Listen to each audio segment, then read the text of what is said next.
System design में एक question बहुत कॉमन है, रिवर्स प्रॉक्सी या लोड बैलेंसर में डिफरेंस क्या है।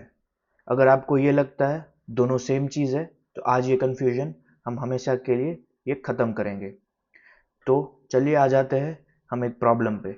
मान लो कि आपके पास एक वेबसाइट है जो सिर्फ एक सर्वर पे चल रही है, लेकिन अगर अचानक लाखों यूज़र आ जाएं तो क्या होगा। एक ही सर्वर इतना ट्रैफिक हैंडल नहीं कर पाएगा, तो सर्वर स्लो हो जाएगा या क्रैश भी हो सकता है। इस प्रॉब्लम को सॉल्व करने के लिए हम मल्टीपल सर्वर्स यूज़ करते हैं। लेकिन अब नया सवाल है, यूज़र की रिक्वेस्ट किस सर्वर पर जाएगी। यह काम आता है लोड बैलेंसर का। लोड बैलेंसर इनकमिंग ट्रैफिक को मल्टीपल सर्वर्स में डिस्ट्रीब्यूट करना जानता है और उसका काम वही है। जैसे कि यूज़र की रिक्वेस्ट आ रही है तो एक रिक्वेस्ट पहले सर्वर पे जाएगी, दूसरी रिक्वेस्ट दूसरे सर्वर पे जाएगी, तीसरी रिक्वेस्ट तीसरे सर्वर पे जाएगी। इसके फ़ायदे क्या होते हैं? इससे हमको स्केलेबिलिटी मिलती है, ताकि अगर ज़्यादा यूज़र्स वेबसाइट पे आए तो हम और एक सर्वर ऐड करें और यूज़र की ट्रैफिक डिस्ट्रीब्यूट कर सके। दूसरा फ़ायदा है हाई अवेबिलिटी। इससे अगर एक सर्वर फेल हो जाए तो ट्रैफिक ऑटोमेटिकली बाकी सर्वर पे चली जाए और हमको एक रिडंडेंसी ऑप्शन मिल जाए, ताकि इससे यूज़र्स को डाउन टाइम नहीं दिखेगा। तो चलिए देखते हैं पॉपुलर लोड बैलेंसर्स। तो मार्केट में बहुत सारे पॉपुलर लोड बैलेंसर्स है। तो पहला है AWS एप्लीकेशन लोड बैलेंसर, जो कि AWS सर्विस के साथ प्रोवाइड होता है और ये पेड होता है। दूसरा है Nginx, जो कि आपने कहीं सुना ही होगा। Nginx एक बहुत किफ़ायतीमंद और ओपन सोर्स लोड बैलेंसर है, जो आपके काम अच्छे से आ सकता है अगर आप इसका इस्तेमाल अच्छे से कर सके। और है Azure लोड बैलेंसर, जो कि Azure सर्विस की तरह काम करता है और ये भी आपको Azure अकाउंट में मिलेगा। लेकिन लोड बैलेंसर सिर्फ ट्रैफिक डिस्ट्रीब्यूट नहीं करता, उसके अलग भी बहुत सारे यूज केसेस है। अब सोचो एक और सिचुएशन, जो कि एक है प्रॉब्लम। मान लो कि आप नहीं चाहते कि अपने यूजर्स एक बैकएंड सर्वर को डायरेक्टली एक्सेस करें। तो आप चाहते हो कि एक इधर मिडल लेयर हो जो सभी रिक्वेस्ट हैंडल करे। यही आता है रिवर्स प्रॉक्सी का काम। यूजर्स को बैकएंड सर्वर्स नहीं दिखाई देते हैं, इससे प्रॉक्सी कई इंपॉर्टेंट काम करती है। प्रॉक्सी यूजर्स के और सर्वर के बीच में बैठती है। तो रिवर्स प्रॉक्सी का काम है कि यूजर से रिक्वेस्ट लेके सर्वर तक पहुंचाना और बीच में एक बैरियर क्रिएट करना, ताकि यूजर सर्वर्स को हैक ना कर पाए या सर्वर्स को देख ना सके। तो इससे हमको बहुत सारे फायदे होते हैं। पहला है सिक्योरिटी।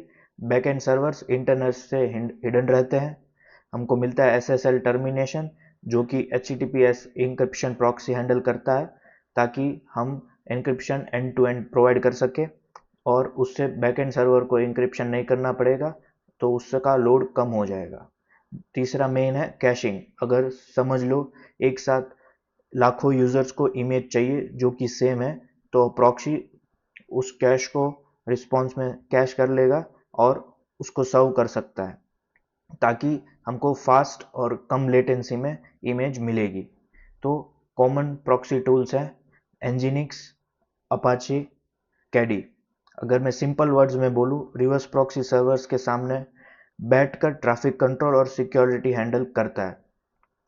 तो आपको ज़्यादातर कन्फ्यूजन होता होगा लोड बैलेंसर और रिवर्स प्रॉक्सी में।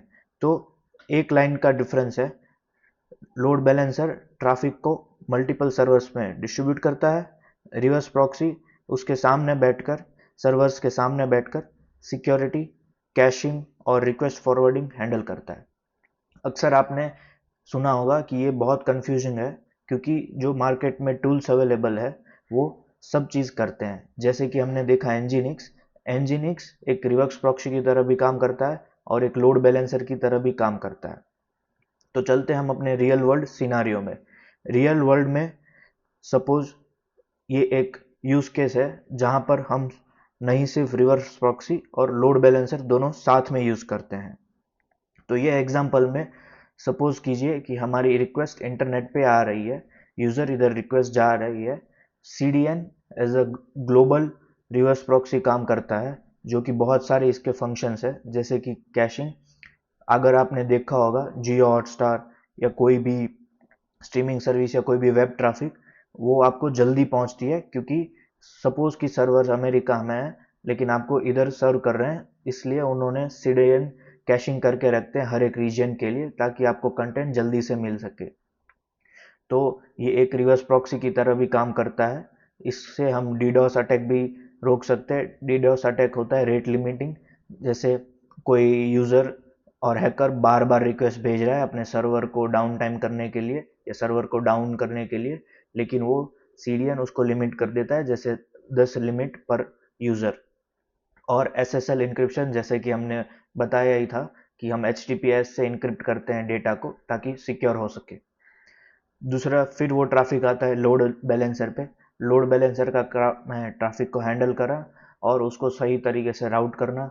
अगर कोई सर्वर डाउन टाइम में चला जाता है या सर्वर फट जाता है, तो वो उस सर्वर का ट्रैफिक दूसरे सर्वर में शिफ्ट कर देगा। तो इसमें हर एक लेयर एक अपना यूनिक पर्पस सॉल्व करता है और अपने आप में एक कम्प्लीमेंट्री है। वो कोई टास्क रिपीट नहीं करता, और इसी वजह से हम स्टेबल सिस्टम्स बना सकते हैं। तो अगली बार अगर कोई आपको पूछे load balancers versus reverse proxy, तो आपको क्लियर डिफरेंस पता होगा।